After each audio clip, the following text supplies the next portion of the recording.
Bersama saya Zawaz Yusof dalam rentasan berita dan antara paparan utama untuk edisi 1031 malam ini. Topeng penunggang Melayu Islam kini terbuka. Isu tanah Lot 41 PM6 disekolahkan pengurus CPAC. Islam tidak pernah menyeru umatnya bersatu dengan penyangga. RUU pindaan Akta 342 ditolak Pakatan Harapan.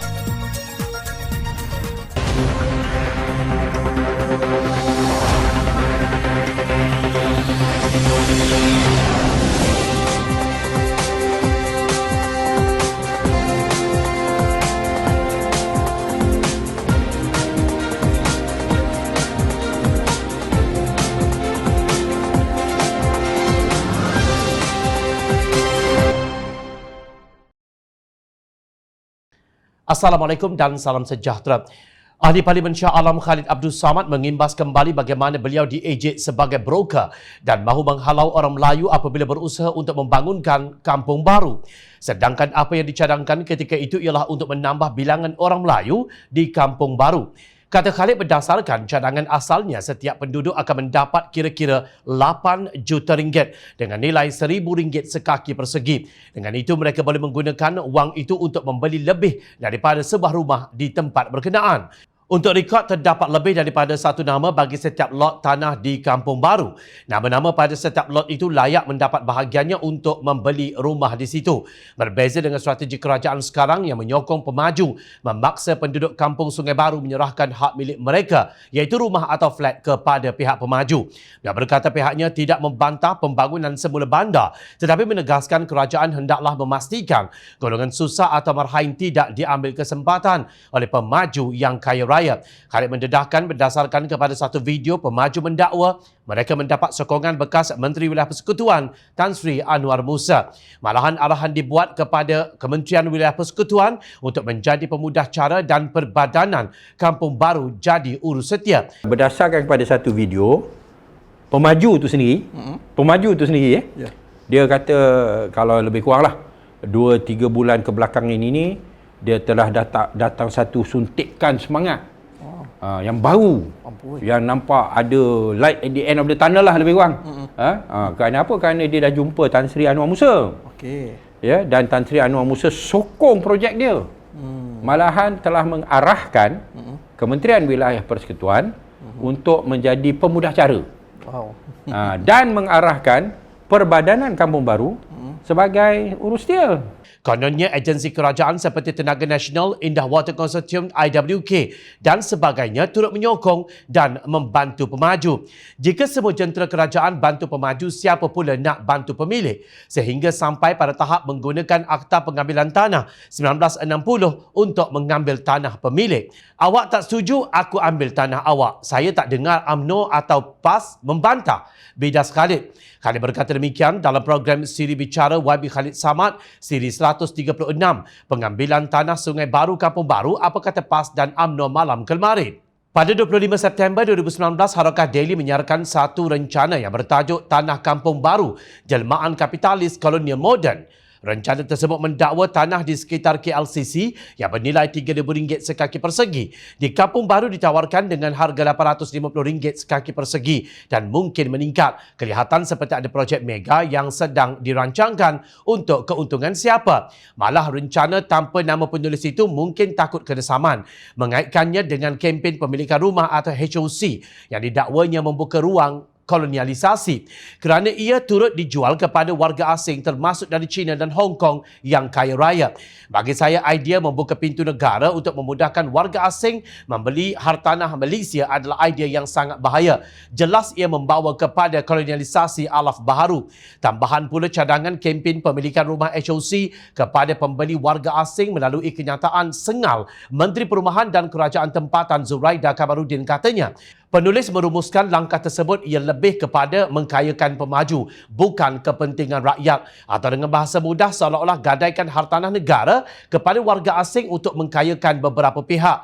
Yang saya maksudkan dengan kolonialisasi alaf baru ialah bentuk penjajahan secara rasmi atau legal mengikut lunas undang-undang negara tersebut dengan memiliki hartanah-hartanah tertentu yang dibeli secara rasmi dengan harga yang tinggi. Ahli-ahli politik yang diberi kuasa oleh rakyat mengkhianati hak rakyat apabila menggadaikan tanah negara kepada warga asing. Seperti pepatah harapkan pegar-pegar makan padi, tegas penulis Harakah Daily itu. Rencana tersebut menggunakan analogi penolakan Sultan Abdul Hamid II yang bertegas tidak memberi peluang kepada Yahudi Zionis untuk mengadakan jual beli tanah Palestin kepada mereka.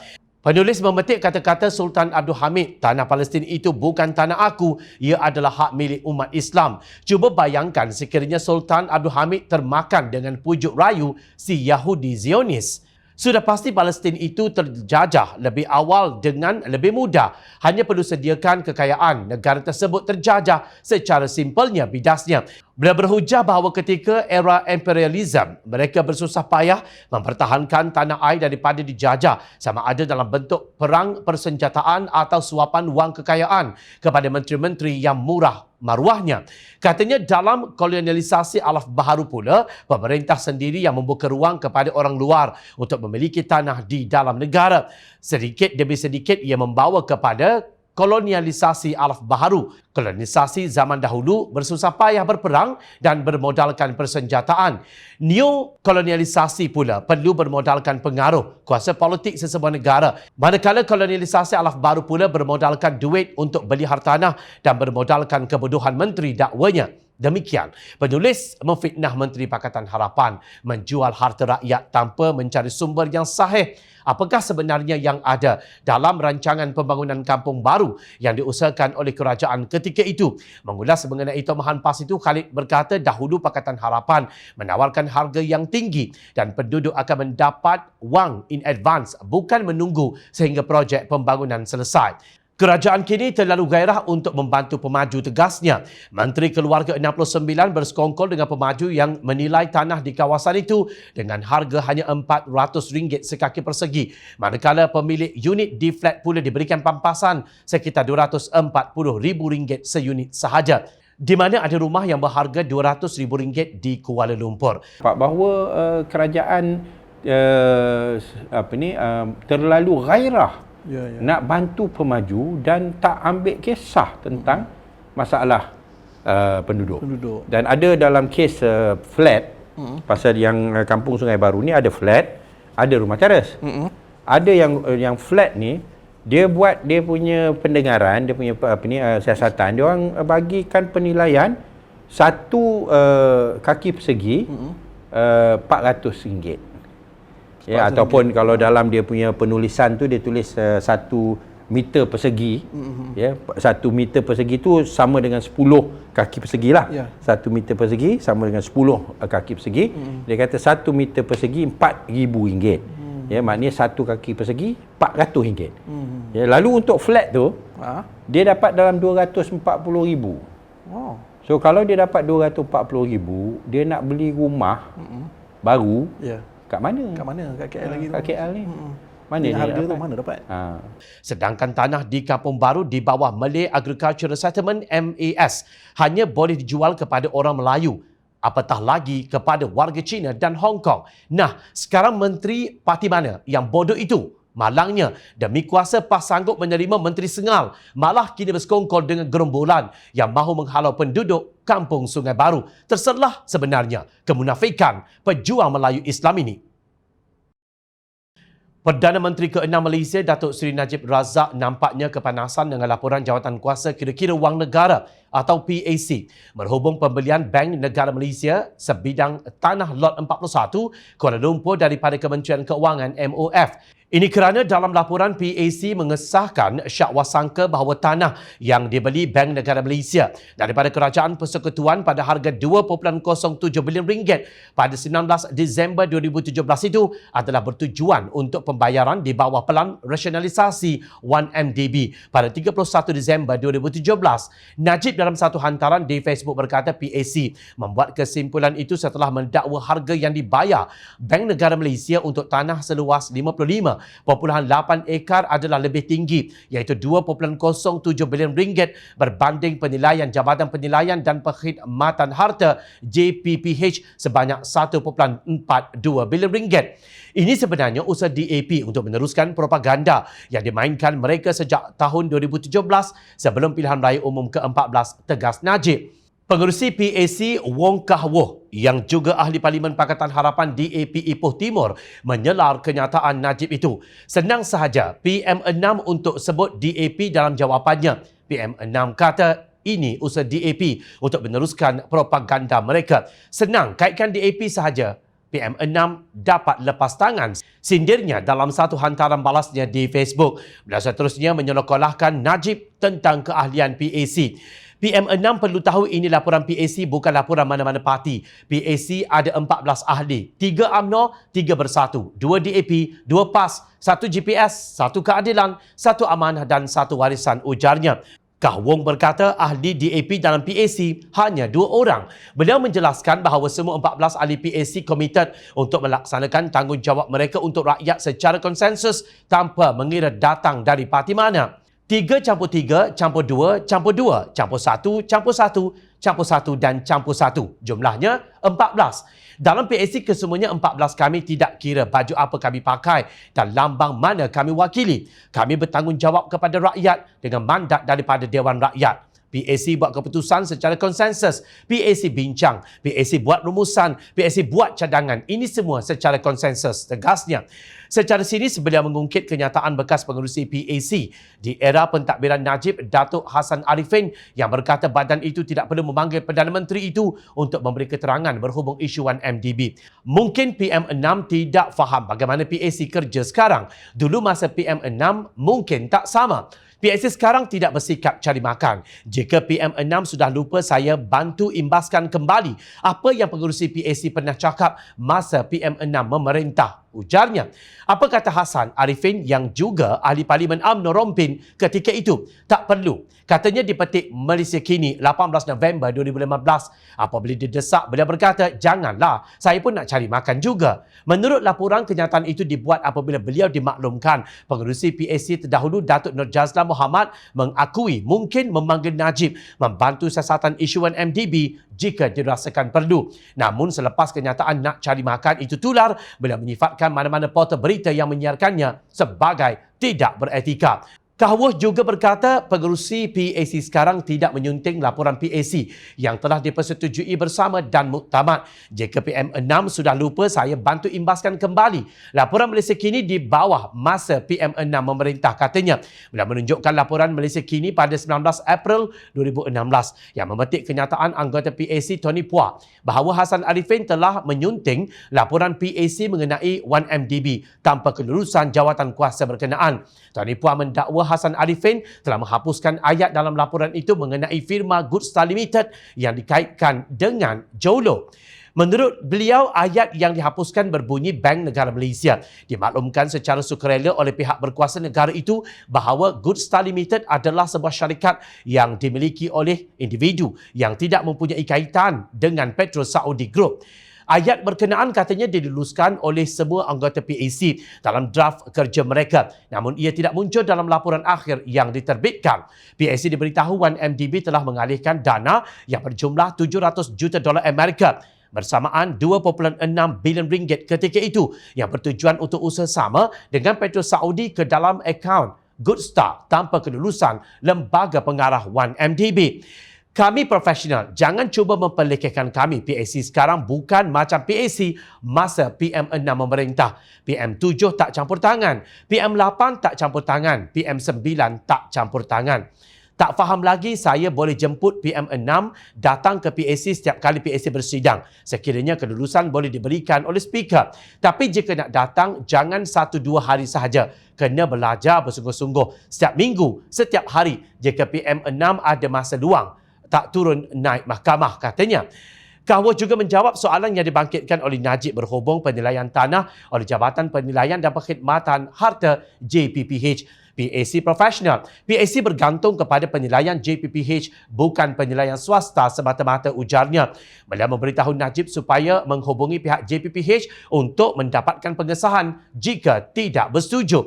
Mengenai kenyataan Najib bahawa jika kerajaan BN dahulu perlu dana untuk menyelamatkan 1MDB, kita tidak perlu menjual tanah pada harga lebih mahal kepada Bank Negara Malaysia. Kahwa menjawab, PAC profesional. PAC dapat pengesahan daripada Ketua Setiausaha Perbendaharaan atau KSP ke mana duit jualan itu pergi. Beliau menyarankan supaya Najib membaca kesemua bahagian dalam laporan PAC. Laporan PAC boleh diakses dalam laman rasmi Parlimen Malaysia. Untuk rekod semasa perbicaraan kes pengubahan wang haram 1MDB terhadap Najib, pada 21 Oktober 2019, Mahkamah Tinggi diberitahu oleh saksi pendakwaan ke-9 bekas Ketua Pegawai Eksekutif 1MDB Datuk Syahrul Azrar Halmi bahawa Goodstar, syarikat yang menerima $700 juta Amerika dana 1MDB itu adalah milik Low Tech Joe atau Jolo. Nampaknya kini semakin jelas, semakin banyak Najib bercakap, semakin jauh beliau jatuh ke dalam lubang pembohongan yang digalinya sendiri. Bangkai gajah tidak mungkin dapat ditutup dengan nyiru. Baru-baru ini, Naib Presiden PAS Datuk Muhammad Amar Abdullah dilaporkan berkata PAS akan menerima amanah di dalam Muafakat Nasional jika parti itu meninggalkan DAP. Beliau merujuk kepada sikap parti itu yang menerima bersatu dalam Muafakat Nasional selepas tidak mempunyai hubungan dengan DAP. Sekarang ini kerana amanah bersama DAP itu isunya. Masa dulu kita tolak bersatu kerana dia bersama DAP. Bila mereka berpisah, maka kita boleh berbincang. Apa akan jadi masa depan kita tak tahu. Tapi masa ini realitinya, politik ini dinamik dan kita pula lihat keperluan semasa dan kepentingan agama dan negara, jelas Muhammad Amar seperti dipetik Ashraf Awani. Beliau merujuk kepada kenyataan Presiden PAS Tan Sri Abdul Hadi Awang bahawa hubungan Muafakat Nasional bukan sahaja melibatkan PAS dan UMNO semata-mata, tetapi hubungan ke arah penyatuan ummah yang membabitkan Parti Melayu yang tidak ekstrim. Kerana itulah platform Perikatan Nasional digunakan. Kononnya, demi meneroka ruang yang lebih besar asalkan tidak ada DAP di dalamnya. Mengulas mengenainya, pengarah komunikasi amanah Khalid Abdul Samad berkata partinya tidak akan meninggalkan DAP. Ini kerana DAP bersetuju untuk bersama memperjuangkan tadbir urus baik dan menolak kemungkaran. Amanah tidak bersekongkol dengan penyangak. Ini jelas dilakukan oleh ahli Parlimen DAP apabila diberi tanggungjawab besar. Contohnya Wong Kah Woh yang memegang jawatan pengerusi jawatan kuasa kira-kira wang negara PAC. Beliau tegas dengan tanggungjawab merungkai misteri demi misteri yang disembunyikan oleh kerajaan UMNO Barisan Nasional terdahulu sehingga negara kita semakin ketinggalan dalam pembangunan berbanding negara-negara jiran. Namun bagi Naib Presiden PAS Idris Ahmad pula, beliau mempertahankan Muafakat Nasional kerana mahu menghalang Pakatan Harapan daripada kembali berkuasa. Katanya Pakatan Harapan akan kembali semula berkuasa apabila kesempatan Perikatan Nasional pecah. Apabila orang Melayu Islam berpecah, Pakatan Harapan akan comeback untuk berkuasa semula pada pilihan raya umum ke-15. Seperti Presiden PAS, beliau mentohmah pihak media sebagai pihak menyalakan api permusuhan.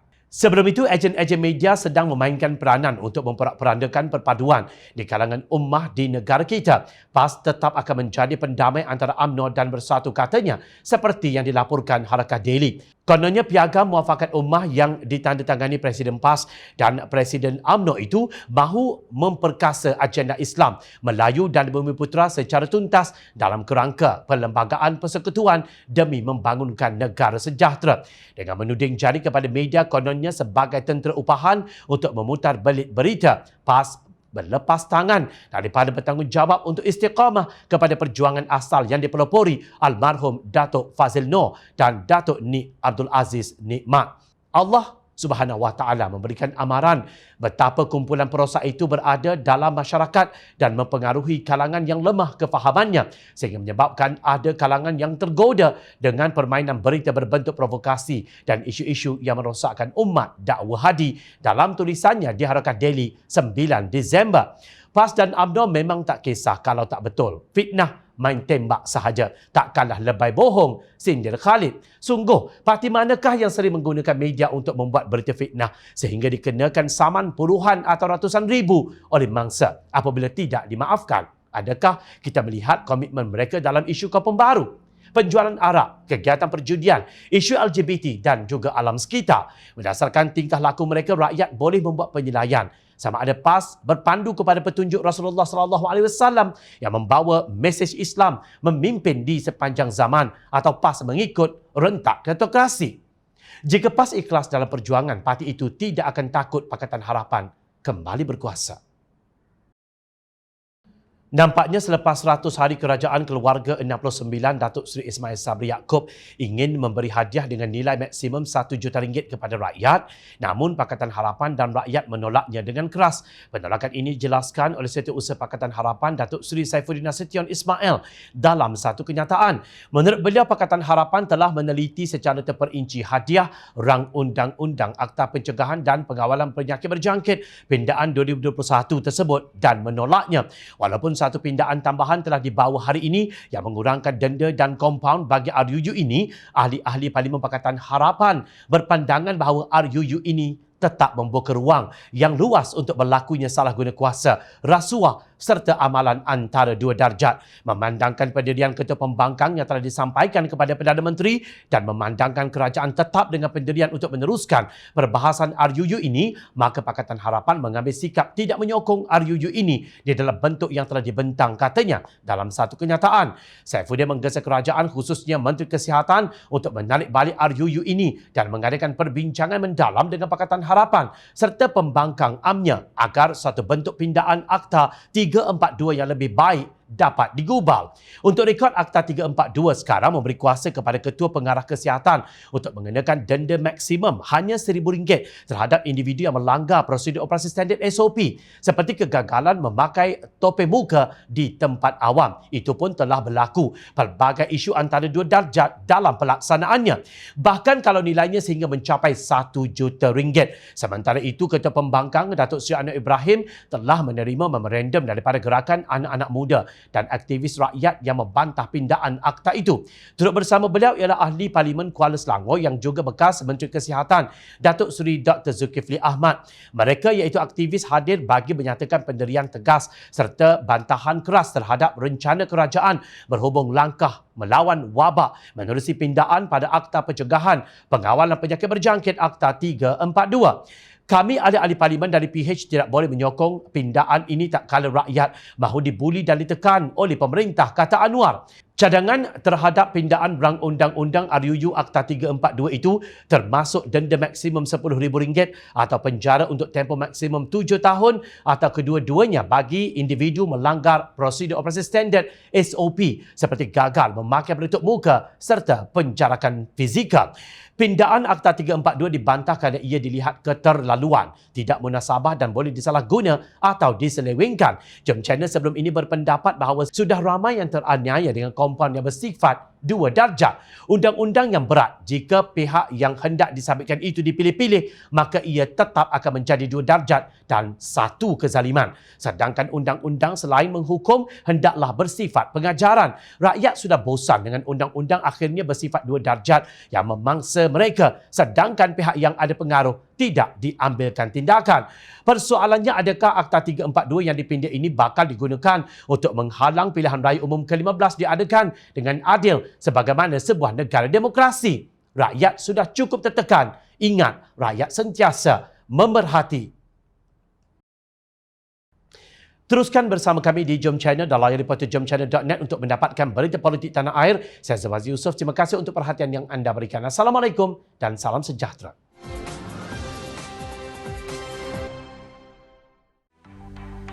Mencari maklumat dan berita politik yang bebas, kupasan yang tepat, panas.